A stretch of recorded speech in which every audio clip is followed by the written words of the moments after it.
Good afternoon, people. I've had a very good weekend. I don't know about all of you. I wonder why that is. South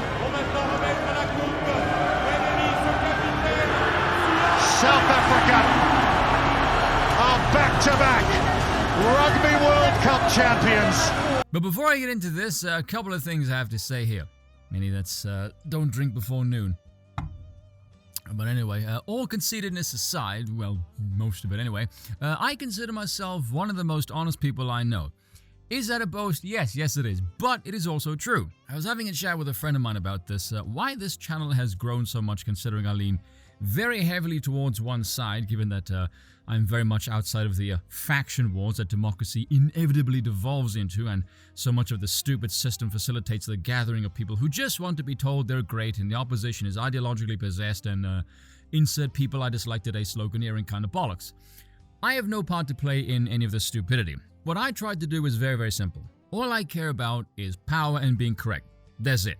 This allows me the luxury, albeit sometimes a painful one, of being able to point out someone being correct even if they happen to be a gremlin of a creature vomiting inane thoughts I very much despise. I'm sure you guys can fill in the blanks here. Now, as I pointed out in one of my earlier videos, how many issues of the world today can you not discuss in polite society? And the answer is damn near all of them, and they're all on the right.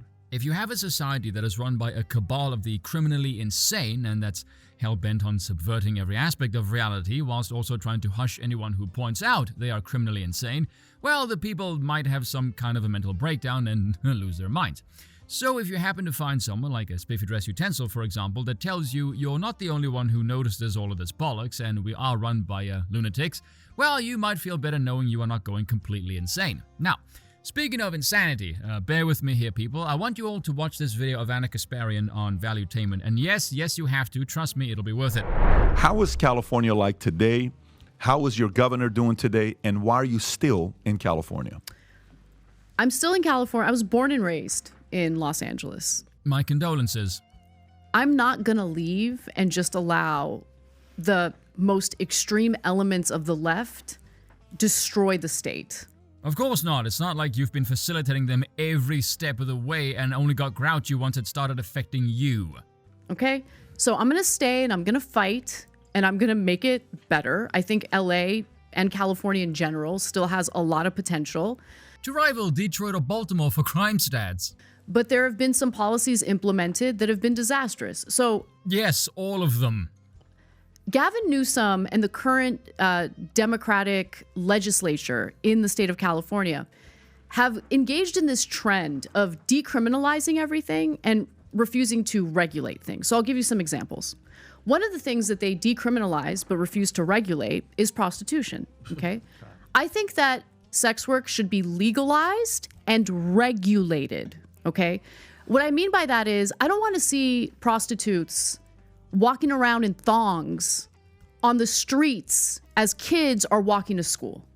But what the Democrats in California have done is we don't have the balls to actually legalize and regulate it, and we're lazy as hell. So we're just gonna do the super lazy thing of decriminalizing, which means we're gonna disempower our legal system, disempower law enforcement, and just allow sex workers to do what they're currently doing right now, which is they have no protection, they're not paying taxes, they're being controlled and sex trafficked by Johns, okay? It is the worst possible solution to the issue, okay? No one is safe, everyone's angry, and you see all sorts of terrible stuff happening right there in broad daylight in the middle of the street.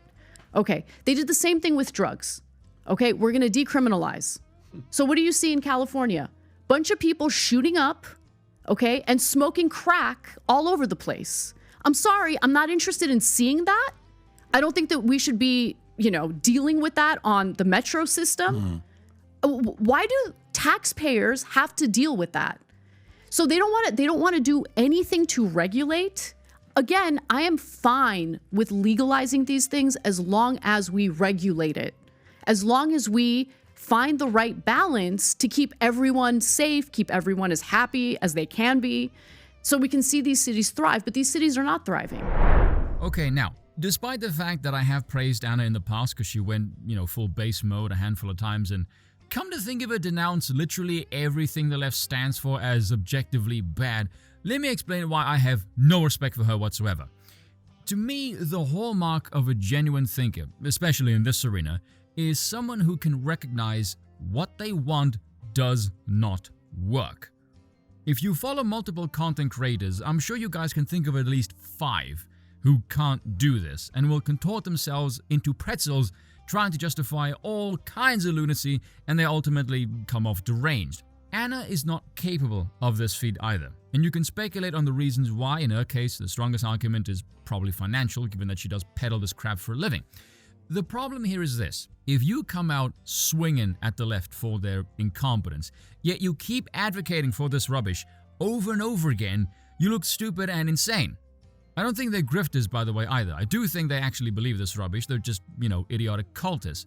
But listen to the utter nonsense she advocates for. Oh, I do think these things should be regulated and legalized. It truly boggles my mind how these people have an audience. Honestly, it really does.